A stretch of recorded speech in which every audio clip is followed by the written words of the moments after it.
आज मैं आपके साथ बहुत ही मज़ेदार ईद पर बनाया जाने वाला हमारा रवायती शीर खुरमा की रेसिपी शेयर करूंगी। ये जल्दी बनके तैयार होगा और आपको ज़्यादा टाइम नहीं लगेगा। बिस्मिल्लाहिर्रहमानिर्रहीम, अस्सलाम वालेकुम। देखिए, दूध मैंने पहले बॉयल कर लिया है अलग बर्तन में और उसे मैंने साइड में रख दिया है। देखें, 1 खाने का चम्मच मैंने भर कर घी लिया है। घी को मेल्ट होने देंगे। थोड़ा घी मेल्ट हो जाए तो इसमें अब डालेंगे हम सेवई। और सेवई मैंने यहाँ पर ली है आधा पाव, 125 ग्राम। दूध को मैंने पहले बॉयल कर लिया है। इस तरह से क्या है, हमारा शीर खुरमा बहुत जल्दी बन के तैयार होता है। अगर टाइम कम हो तो आप इस तरह से बना सकते हैं। अगर दूध आपके पास पहले से बॉयल है वो भी आप यूज़ कर सकते हैं। और गैस को हम कम ही रखेंगे। पहले हम सेवई को थोड़ा सा भून लेंगे। इससे क्या है, खुशबू अच्छी आती है और शीर खुरमे का टेस्ट बढ़ जाता है।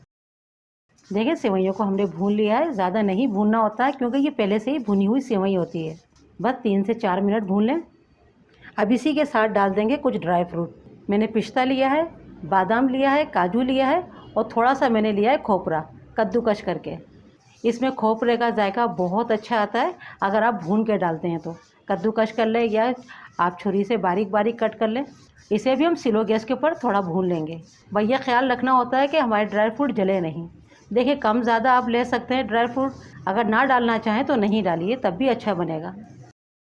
देखिए, ड्राई फ्रूट डालकर भी मैंने 2 मिनट करीब स्लो गैस पे उनको भून लिया है।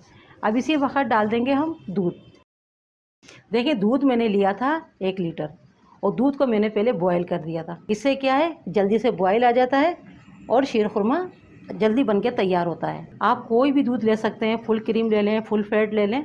जो दूध आपके घर में यूज़ होता है आप उसे यूज़ कर सकते हैं और शीर खुरमा आपका बहुत अच्छा बनेगा। देखिए, बॉयल आ गया है। अब इसी वक्त डाल देंगे हम चीनी। देखिए, आधा कप मैंने डाला है मीठा।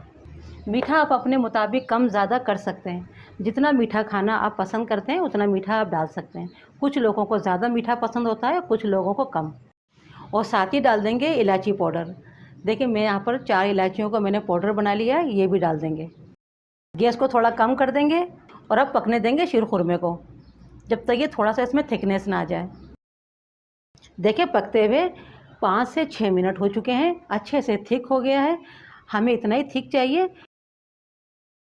1-2 कतरे डाल देंगे केवड़ा एसेंस। ज़्यादा नहीं डालिएगा वरना खुशबू बहुत तेज़ हो जाती है। और इसे हमें ज़्यादा थिक भी नहीं करना होगा। जैसे जैसे ये ठंडा होगा वैसे थिक हो जाता है। बस इसकी कंसिस्टेंसी बिल्कुल परफेक्ट है। यहाँ पर हम करेंगे गैस को बंद। थोड़ी सी डाल देंगे किशमिश। देखिए, किशमिश जो है ऑप्शनल है। मैंने इसको भूना नहीं था, फ्राई नहीं किया था। अब डालेंगे खोया। मैंने यहाँ पर खोया लिया है 125 ग्राम, यानी आधा पाव। खोया डाल के भी मिक्स कर देंगे। ये हम ईद पर बनाते हैं और ये हमारा रवायती मीठा है। इसके बगैर हमारी ईद अधूरी लगती है। तो शीर खुरमा हमारा बनके तैयार है। अब इसे हम सर्व कर लेंगे। थोड़ी से ड्राई फ्रूट से गार्निश कर देंगे, बादाम, पिस्ते, काजू। मैंने इसके अंदर खजूर नहीं डाला, यानी छुहारे नहीं डाले। अगर आप चाहें तो वो डाल सकते हैं। उसे भी आप छोटे छोटे पीसीस में कट कर लें और डाल दें। इस तरह से बच्चे खा लेते हैं, वरना अगर दूध में भिगो के और फिर इस्तेमाल किया जाए तो बच्चे नहीं खाते हैं। इसीलिए मैंने इसमें खजूर नहीं डाली है।